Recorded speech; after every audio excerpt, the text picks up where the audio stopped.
Guys, assalamualaikum warahmatullahi wabarakatuh. Ketemu lagi di Flam 4-in-1 Family. Ya, kali ini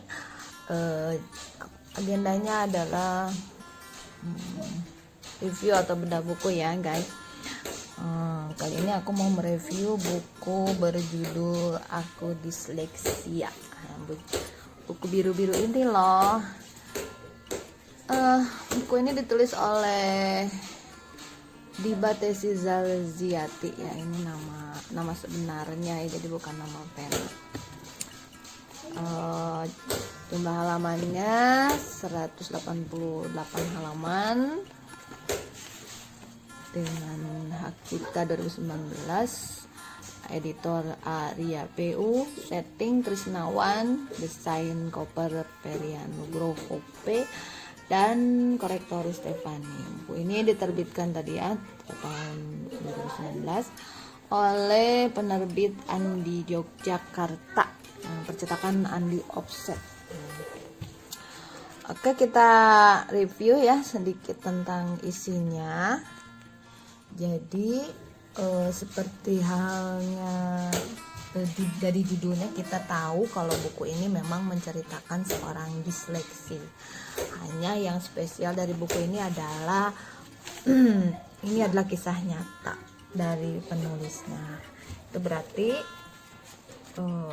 penulis buku ini adalah seorang disleksi. Oke, luar biasa kan? Kenapa luar biasa? Oke, ya sebelum masuk ke sana aku ingin bacain. Ada tulisan seperti ini nih di depan di cover pertamanya nih, seperti ini. Panas di sekujur tubuhku, aku tidak mengerti apa yang dijelaskan oleh guruku. Tepatnya, aku tidak bisa mengikuti sisa pelajaran. Apa yang diucapkan oleh guruku bagaikan suara ombak. Ada suaranya, tapi tak ada maknanya. Menurutku. Itu kutipan dari salah satu halaman yang ada di buku ini. Jadi ketika penulis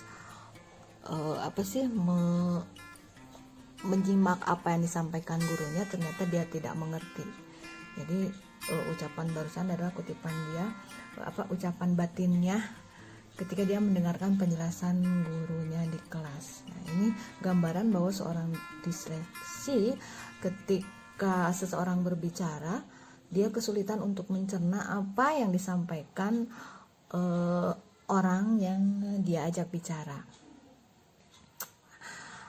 Disleksia itu sendiri sering diartikan sebagai gangguan memahami bahasa, ya kayak tadi gitu.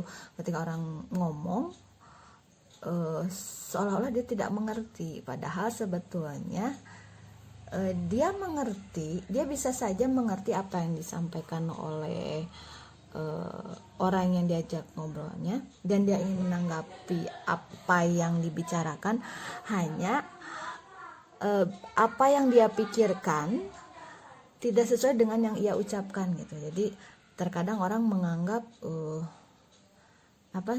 orang yang disleksi ini tidak mengerti, tidak paham apa yang dia sampaikan, padahal sebetulnya bisa saja dia paham, tapi apa yang didengar oleh seorang disleksi, apa yang ingin diungkapkan oleh seorang disleksi berbeda dengan yang dia ucapkan. Jadi seperti itu ya singkatnya, makanya sering disebut sebagai gangguan memahami bahasa.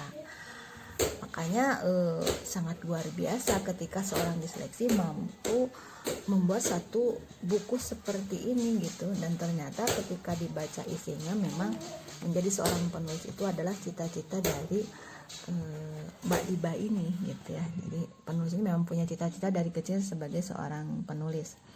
Walaupun pada kenyataannya beliau adalah menjadi seorang disleksi, tapi ternyata itu tidak menjadi penghalang untuk mencapai cita-citanya. Dari cerita itu saja kita bisa mengambil kesimpulan kalau penulis ini seorang yang sangat kuat gitu, dalam arti dia tidak kenal lelah berjuang menggapai cita-citanya. Oke, ternyata memang ketika dibaca dari perhalaman, saya bisa merasakan aura dari apa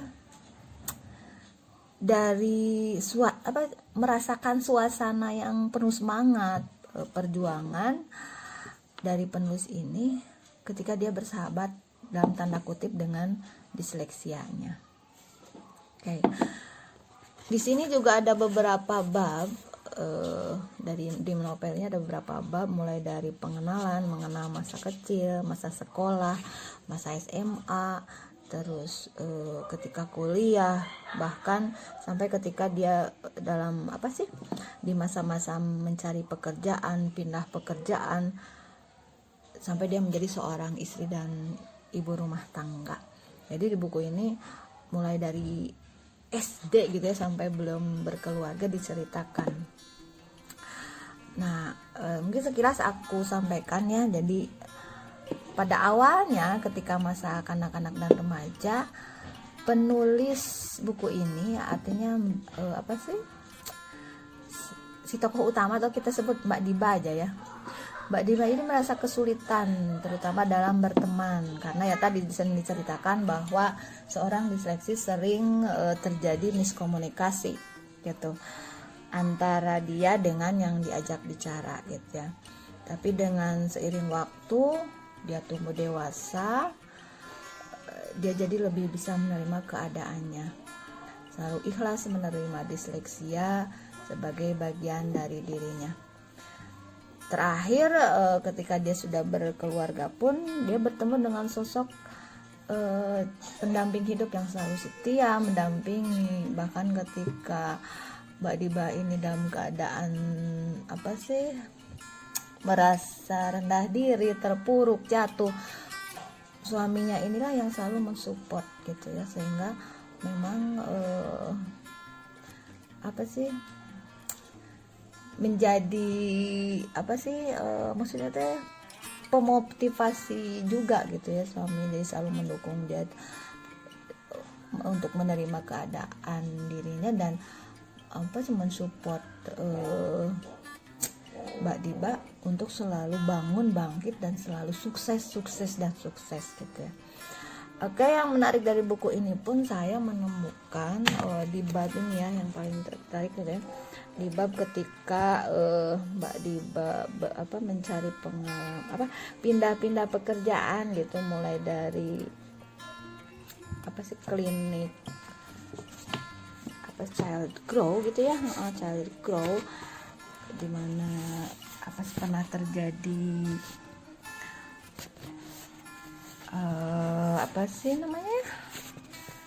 pernah jadi kelesuan penerimaan klien di tempat pekerjaannya, maka ada ide membuat seminar dengan mendatangkan seorang public figure yang memang memiliki disleksia juga gitu ya. Dan ternyata ada satu aktor atau aktris terkenal dunia itu ya yang juga memiliki disleksia tapi dia sukses di dunianya. Di sini saya baru ketemu loh nih ada Tom Cruise ya, di sini ditulis bahwa nih, aku kemudian mencari informasi mengenai bintang tamu yang memiliki kebutuhan khusus. Google kemudian mengarahkanku kepada Tom Cruise. Saya baru tahu loh di buku ini kalau Tom Cruise itu seorang disleksia. Jadi artinya tidak ada yang menghalangi seorang disleksi menjadi seorang yang sukses. Terus yang menarik di sini pun saya menemukan beliau belajar mengekspresikan emosi ketika sudah dewasa gitu ya. Ini ada kalimatnya. Aku kemudian belajar mengenai perasaanku sendiri, belajar mengekspresikan emosi, salah satu sedih dan menangis. Sulit memang, aku sendiri tidak tahu kapan harus menangis. Akhirnya aku belajar menangis dan melihat film. Ya, aku belajar menangis di usia kuliah. Jadi ini terlihat ya perjuangan Mbak Diba ketika mengenal emosi pun baru dia bisa belajar mengenali perasaan tuh ketika kuliah. Jadi ketika masa dulu teman-temannya sering dimarahi ibunya gitu, terus teman-temannya bilang bahwa marah ibu itu tanda sayang, sementara Mbak Diba itu nggak pernah dimarahin oleh ibunya, sehingga dia bertanya-tanya apakah ibunya tidak sayang.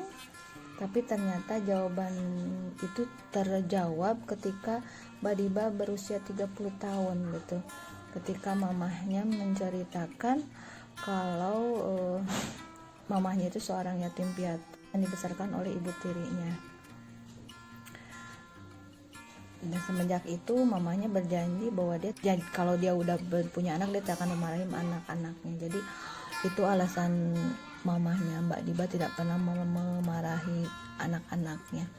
Jadi pertanyaan-pertanyaan yang selama masa kanak-kanak atau masa remajanya dipertanyakan oleh Mbak Diba ternyata terjawab ketika usianya sudah dewasa gitu. Apakah ini hanya terjadi oleh orang-orang disleksi atau entah ya, yang jelas memang ini pengalaman beliau, bagaimana beliau melatih emosi dan menemukan jawaban-jawaban atas pertanyaannya di usia yang memang sudah dewasa gitu. Dan satu hal lagi yang menarik menurut aku adalah di buku ini setiap kisahnya Mbak Diba menggambarkan bagaimana dia menemukan Allah, yang pada akhirnya selalu menyerahkan segala urusan pada Allah dan meyakini bahwa Allah lah yang menemani dan akan selalu memberikan yang terbaik untuknya. Nah, ini salah satu buktinya keberhasilan dia memasuki perkuliahan jurusan psikologi, dan saat ini dia menjadi seorang penulis. Salah satu bukunya yaitu ini yang bercover biru ini ya. Oke. Jadi kesimpulannya aku rekomendasikan sekali deh buku ini untuk semua orang, terutama untuk keluarga yang salah satu anggota keluarganya atau saudaranya seorang disleksi. Itu saja ya reviewku hari ini tentang buku ini. Mudah-mudahan bisa jadi masukan buat teman-teman yang penasaran dengan buku ini, bisa langsung menghubungi penulisnya ya. Di sini nih ada emailnya, dibatesis@gmail.com, FB-nya juga ada, IG-nya juga ada ya. Ini aku besarin nih ya. Oke, di screenshot saja ya teman-teman ya. Itu saja ya. Mudah-mudahan bermanfaat. Kita ketemu lagi di review buku yang lainnya. Yo, wassalamualaikum warahmatullahi wabarakatuh.